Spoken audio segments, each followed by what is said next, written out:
بسم اللہ الرحمن الرحیم رب اشرح لی صدری ویسر لی امری واحلل عقدۃ من لسانی ویفقہوا قولی آمین۔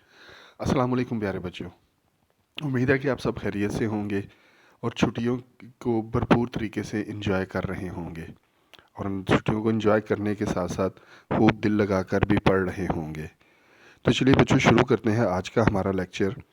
آج ہم مطالعہ پاکستان کا چیپٹر نمبر 2، جس کا نام ہے تحریک پاکستان اور قیام پاکستان، یعنی the Pakistan movement and emergence of Pakistan. آج اس چیپٹر کا جو ہم ٹاپک پڑھیں گے وہ عنوان ہے اس کا ایوب خان کا دور حکومت، یعنی کہ ایرا آف ایوب خان، جو 1958 سے لے کے 1969 تک رہا۔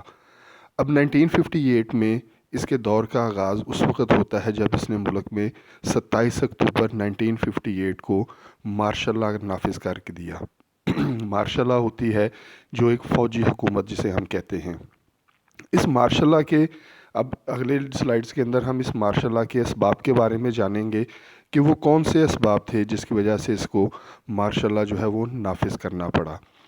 تو اس میں سب سے پہلا جو آتا ہے وہ ہے سیاسی قیادت کا فقدان، لیک آف پولیٹیکل لیڈرشپ، یعنی کہ کوئی ایسا سیاسی بندہ نہ ہونا جو ملک کو اچھے طریقے سے چلا سکے۔ 14 اگست 1947 کو پاکستان جو ہے وہ کئی ایک تاریخ ساز جد و جہد کے بعد مارز وجود میں آیا۔ لیڈروں کی بے مثال رہنماؤں نے اپنی بے مثال کارکردگی کے ذریعے، ان کی قیادت کے ذریعے پاکستان جو ہے وہ بنا، لیکن بدقسمتی سے پاکستان بننے کے ایک سال بعد قائد اعظم وفات پا گئے، اور 1951 میں قائد ملت لیاقت علی خان جو پہلے وزیر اعظم تھے ان کو شہید کر دیا گیا۔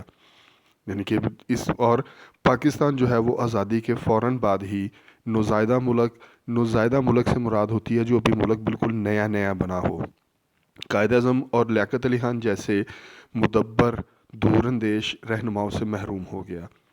ان قائد کے رخصت ہو جانے کے بعد پاکستان میں کوئی بھی ایسا قیادت کا بحران پیدا ہو گیا، ملک کے اندر ہر کوئی جو ہے وہ اپنی بھاگ دوڑ میں لگ گیا، اقتدار کے جو ہے وہ حاصل کرنے میں لگ گیا، اور کوئی بھی ایسا لیڈر نہیں تھا جو پاکستان کو ایک قومی وحدت بنا کر رکھتا، یعنی کہ ہر ایک تمام لوگوں کو، تمام صوبوں کو ایک قوم بنا کر رکھتا، جس کے لیے صوبائی مسائل بھی آ گئے، لسانی مسائل بھی اٹھ پھر۔ لسانی سے مراد زبان کے مسائل ہیں کہ پشتو بولنے والے، اردو بولنے والے، اور کئی معاشی بحرانوں پر قابو نہ پا سکے، جس کی وجہ سے تھوڑے سے لوگ بے چینی جب لوگوں میں پھیلی تو اس نے مارشل لا نافذ کر دیا۔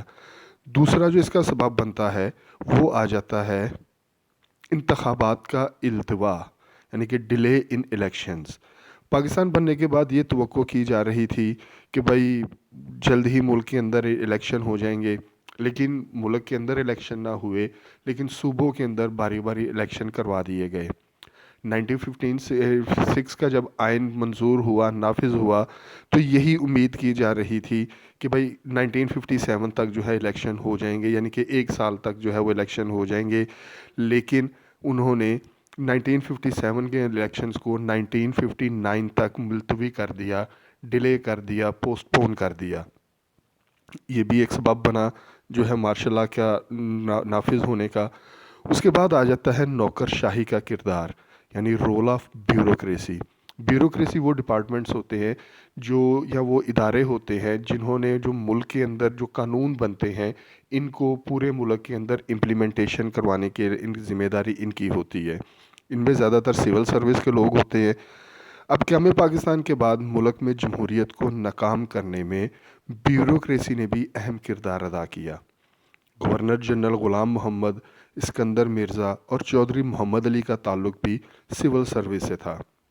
اگر ہم اس کو ایک عام طور پر دیکھتے ہیں تو نوکر شاہی نے یا بیوروکریسی نے غیر ذمہ دارانہ رویے کا مظاہرہ کیا، لیکن ایکچولی وہ لوگ، ان کے دلوں کے اندر جو بیوروکریسی کے اندر یا نوکر شاہی کے اندر لوگ سول سروس کے اندر زیادہ با اثر تھے، ان کے دلوں میں اقتدار کی ہوس نے جنم لیا، حکومت کا لالچ ان کے دلوں میں آ گیا، جس کی وجہ سے حالات ایسے ہو گئے کہ مارشل لا کا انہوں نے راستہ ہموار کیا۔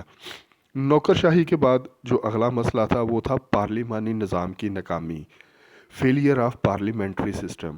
جیسا آپ کو پہلے بھی بتایا جا چکا ہے کہ پارلیمنٹری سسٹم سے مراد کیا ہے کہ قانون بنانے کے لیے ایک ادارہ ہوتا ہے، جیسے اب ہمارا اسلام آباد کے اندر پارلیمنٹری ہے جہاں پہ تمام ایم این ایز جا کے بیٹھتے ہیں، تو وہ جو قانون بناتے ہیں اسے ہم پارلیمنٹری نظام کہتے ہیں، جہاں پہ سارے مل جل کر ایک نظام بناتے ہیں۔ اگست 1447 سے لے کے اکتوبر 1958 تک پاکستان میں پارلیمانی نظام رائج رہا۔ 11 برسوں کے دوران یہ نظام مکمل طور پر ناکام ہو گیا۔ اس کی ناکامی کا ہم اس بات سے اندازہ لگا سکتے ہیں کہ ان 11 برسوں میں 4 گورنر جنرلوں کے تحت 7 وزارتیں تشکیل دی گئیں۔ عام طور پر حکومت کا جو میعاد ہوتی ہے وہ 5 سال کی ہوتی ہے، لیکن یہاں پہ صرف 11 سال کے اندر 4 گورنر جنرل جو ہے وہ بدلے گئے اور انہوں نے 7 نئی وزیر جو ہے وہ اپنے تشکیل دیے۔ ان میں مسٹر آئی چندریگر کی وزارت مختصر ترین تھی جو صرف 2 ماہ تک چل سکی۔ اس سیاسی عدم استحکام کی وجہ سے، یعنی کہ اس پولیٹیکل انسٹیبلٹی کی وجہ سے ملک میں معاشی اور سیاسی بحران کا شکار ہوا۔ ان حالات کی وجہ سے جب پولیٹیکل لیڈرشپ کوئی نہیں ہے، اس میں بیوروکریسی کام اچھے طریقے سے نہیں کر رہی، پارلیمانی نظام ناکام ہو گیا ہوا ہے، تو ایک سیاسی بے چینی پیدا ہو جاتی ہے، لوگ بے چین ہو گئے، حالات تھوڑے سے خراب ہونے شروع ہو گئے۔ تو اس کے پیش نظر اس چیز نے بھی مارشل لاء کا نظام کو لانے کے لیے حوصلہ افزائی کی۔ اس کے بعد آ جاتی ہے دستور سازی میں مسلسل رکاوٹ، یعنی constant hurdle in making of constitution. Constitution, دستور، آئین، یہ ایک ہی چیز کے نام ہے۔ یہ بیسیکلی آپ کے وہ تمام قوانین ہوتے ہیں جو ملک کو چلانے کے لیے کون سے ڈپارٹمنٹ ہوں گے، کیسے کام کریں گے، ان کی صدر کون ہوگا، وزیر اعظم کون ہوگا، یہ وہ تمام رولز ہوتے ہیں۔ تو اس کو بھی بنانے کے اندر، ملک کو چلانے کے اندر مسلسل رکاوٹ تھی۔ پاکستان اور بھارت دونوں ایک ہی وقت میں آزاد ہوئے۔ بھارت نے اپنا دستور 2.5 سال میں، یعنی کہ 2.5 ایئر میں تیار کر لیا، لیکن پاکستان کے سیاستدان اس اہم مسئلے کو لٹکاتے رہے۔ وہ اپنی ہی جو اقتدار حاصل کرنے کی کوششیں تھیں اسی میں لگے رہے۔ آخرکار صورتحال پیدا ہو گئی کہ مارشل لاء کا نفاذ ہو گیا۔ یہ تھے چند اسباب جو مارشل لاء کو لانے کے لیے اہم ثابت ہوئے۔ اب آپ کا یہ سوال جو ہے، یہ جو آج ہم نے یہ پڑھا ہے، یہ آپ کا ایکسرسائز کا لانگ کویسچن 6 ہے۔ جنرل ایوب خان کے مارشل لاء کے اسباب کیا تھے؟ What were the reasons of general Ayub Khan's martial law explain.